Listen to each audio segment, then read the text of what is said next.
Glicólise, palavra grega onde glikos significa açúcar e lisis quebra, ou seja, a quebra de açúcar da glicólise.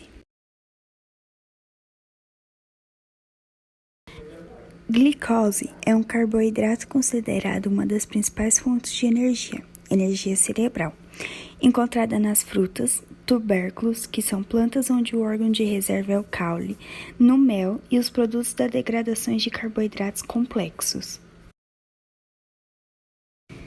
A glicólise é uma das etapas da respiração celular, quebrando a glicose e, consequentemente, liberando energia. Essa etapa metabólica acontece no citoplasma da célula, enquanto as seguintes são dentro da mitocôndria.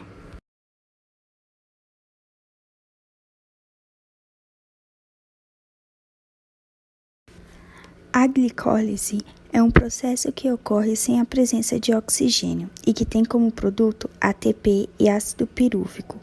No entanto, não há oxigênio suficiente e o piruvato é transformado em ácido lático ou etanol na fermentação.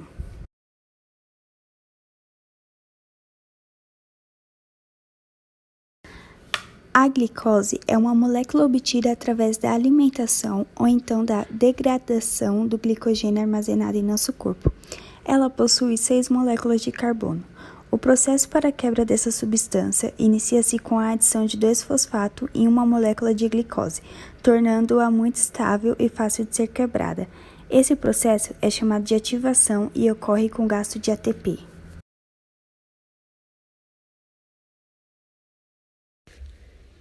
Etapas da glicólise. Bom, como vocês viram anteriormente, a glicólise é uma das etapas da respiração celular. Ela é a quebra da glicose, que é o açúcar. E essa quebra de açúcar tem todo um processo de etapas. Vou explicar um pouquinho para vocês. Podemos dizer que a glicólise é um processo que ocorre por meio de uma série de 10 reações, que são divididas em 2 etapas. A primeira é de investimento e a segunda de compensação.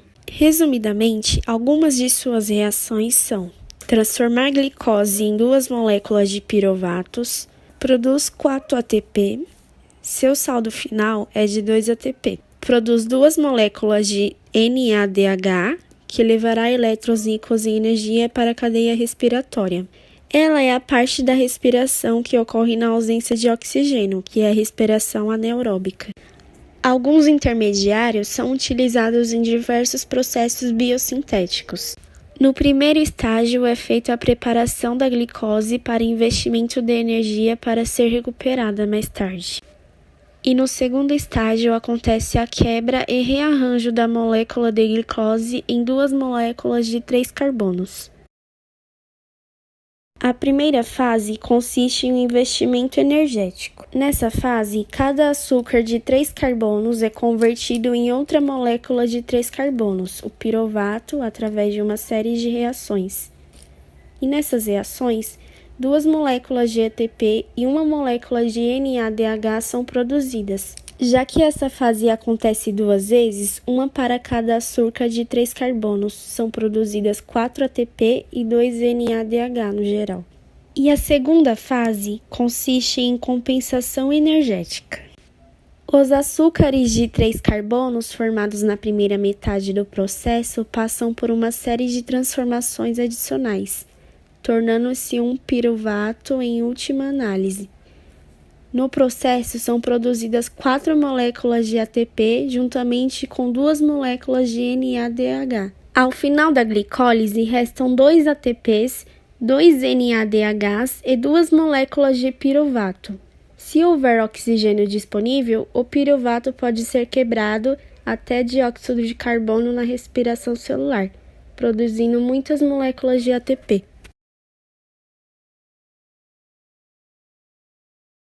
Ou seja, a molécula instável de glicose com a degradação forma 2 moléculas de ácido pirúvico e gera 4 moléculas de ATP.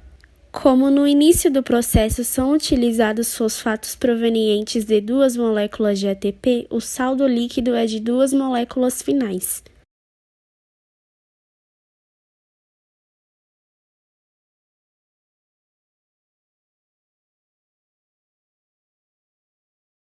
Falar um pouco sobre a importância da glicólise.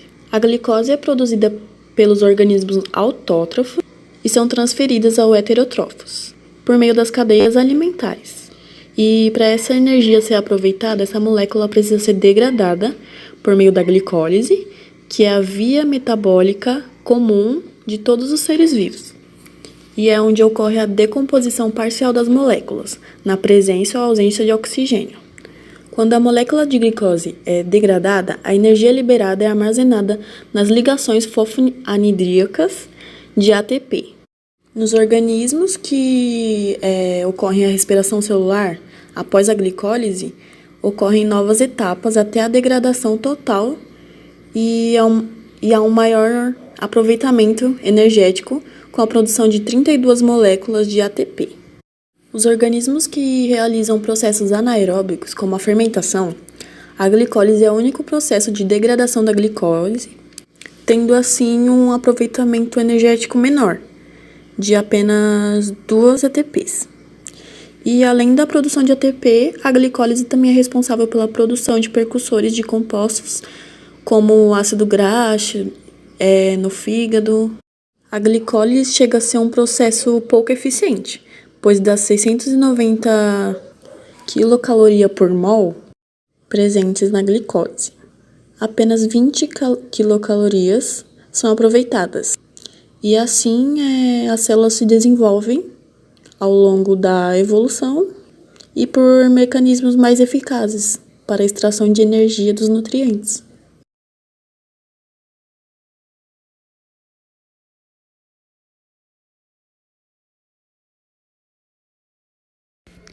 Gliconeogênese é um processo metabólico importante caracterizado pela síntese de glicose a partir de compostos que não são carboidratos, sendo importante porque algumas células presentes em nosso corpo usam somente a glicose como fonte de energia.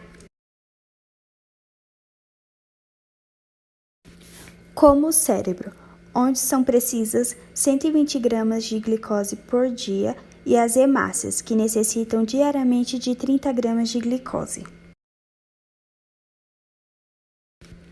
Ou seja, a gliconeogênese se torna fundamental para manter a concentração de glicose no sangue, principalmente quando estamos em jejum prolongado, atividades físicas e dietas inadequadas de carboidratos. Podemos sintetizar a glicose a partir de alguns compostos, como glicerol, lactado e dos aminoácidos, com exceção da leucina e lisina.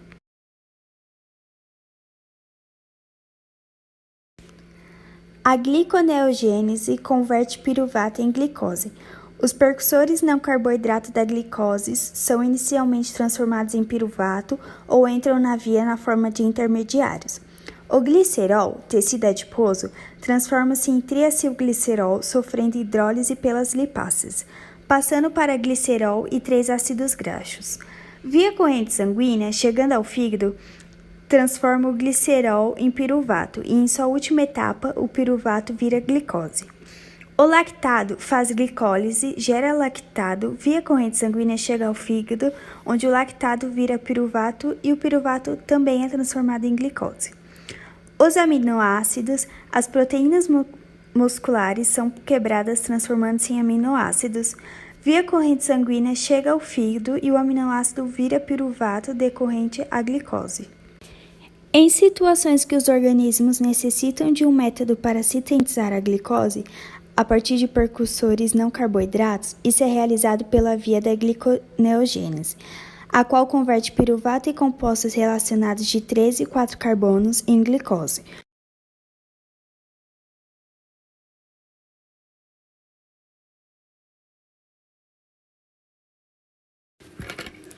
Agora nós vamos falar um pouco sobre as modificações metabólicas. Essas modificações metabólicas são alterações que ocorrem no nosso metabolismo da glicose durante uma mudança do estado alimentado para o estado de jejum. Ou seja, toda vez que a gente fica muito tempo sem se alimentar, ou que a gente precisa fazer aquele exame que tem que ficar horas em jejum, ocorre todo esse processo dentro do metabolismo da nossa glicose. Ou seja, elas são reguladas pelos hormônios da insulina, que são os que transportam glicose e aumenta a energia das nossas células, e pelo glucagon, que são os que liberam os ácidos como fonte de energia. Esses ácidos são conversões de tudo que nos alimentamos, sendo assim eles suprem as necessidades energéticas do nosso organismo. No esquema abaixo, a gente pode observar um pouco que a insulina ela é elevada no estado alimentado, ou seja, ela estimula o transporte de glicose para determinadas células, como os músculos e os tecidos adiposos, sendo assim ele altera a atividade de enzima e regula o nosso metabolismo, estimulando o armazenamento de combustível. Já o glucagon, ele faz o efeito contrário da insulina, ou seja, tudo que a insulina armazenou de combustível, ele estimula a liberação dos combustíveis que foram armazenados por ela, degradando os glicogênios e liberando glicose. Sendo assim, ele regula todo este processo. Neste esquema abaixo, a gente vai observar um pouco que a glicólise e a gliconeogênese não ocorrem no mesmo tempo. O principal local da gliconeogênese é no fígado, com um percentual bem pequeno ocorrendo nos rins. O glicogênio é importante para a produção de células musculares e não é exportado, sendo utilizado pela nossa própria célula. No fígado, ele atua como uma fonte de glicose, sendo responsável pelo controle da glicemia. Já o glicogênese transporta a glicose para outras partes do nosso corpo. E sendo assim, a glicose degrada o glicogênio, atendendo todas as necessidades metabólicas do nosso organismo. Cada uma, com sua função, normaliza os nossos níveis de glicose, tornando esse processo irreversível. Como a gente viu no esquema anterior, a glicogênese transporta a glicose para outras partes do corpo. Neste processo, uma molécula de glicose é formada a partir de um piruvato, que é um composto orgânico contendo 3 átomos de carbono.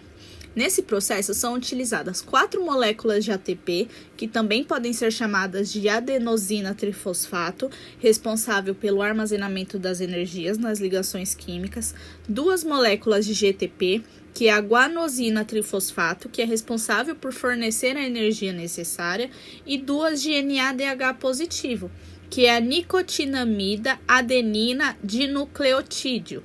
Isso é formado todo esse processo, fazendo com que seja irreversível em casos intracelulares. O ciclo de Krebs, também chamado de ciclo do ácido cítrico, é uma das fases do metabolismo da respiração celular, descoberta pelo bioquímico Hans Adolf Krebs no ano de 1938.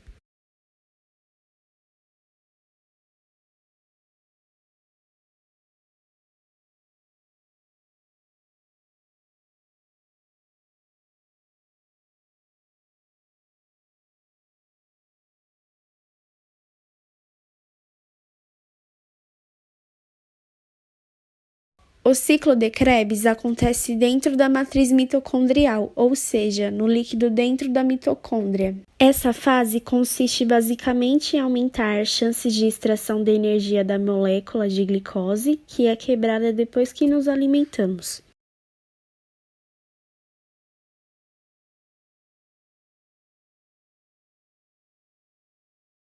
O ciclo de Krebs acontece dentro da matriz mitocondrial, ou seja, no líquido. Quando o piruvato passa pela membrana da mitocôndria, ele perde um dos carbonos na forma de dióxido de carbono e há a formação de um novo composto, o acetil, que tem apenas 2 carbonos. Com apenas 2 carbonos, o ácido pirúvico não produziria uma boa quantidade de ATP, mas quando se junta com outra molécula de 4 carbonos, que é o ácido oxilacético, ele ganha a possibilidade de ser quebrado mais vezes, e assim aumenta a sobrevida de uma molécula de glicose e permite uma maior extração de energia. O dióxido de carbono que é liberado nesse processo vai para o seu sangue, chega aos seus pulmões e é liberado. Etapas, as moléculas energéticas mais usadas pelas células são os ácidos graxos e a glicose.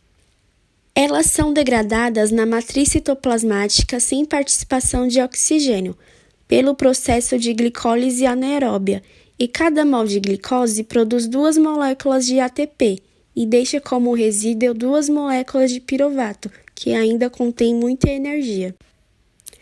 As moléculas de pirovato e de ADP passam para a matriz mitocondrial, onde também chega oxigênio da respiração e se forma a acetilcoenzima A, que entra no ciclo do ácido cítrico. Este é o sistema transportador de elétrons, produzem mais 36 moléculas de ATP. Do ponto de vista do aproveitamento de energia, a vantagem da mitocôndria é enorme. Sem ela, a célula obteria apenas 2 moléculas de ATP por molécula de glicose. Com a mitocôndria, o rendimento é muito maior. Podemos concluir que o ciclo de Krebs é uma reação catabólica porque promove a oxidação do acetil-CoA a 2 moléculas de dióxido de carbono e conserva parte da energia livre dessa reação na forma de coenzimas reduzidas,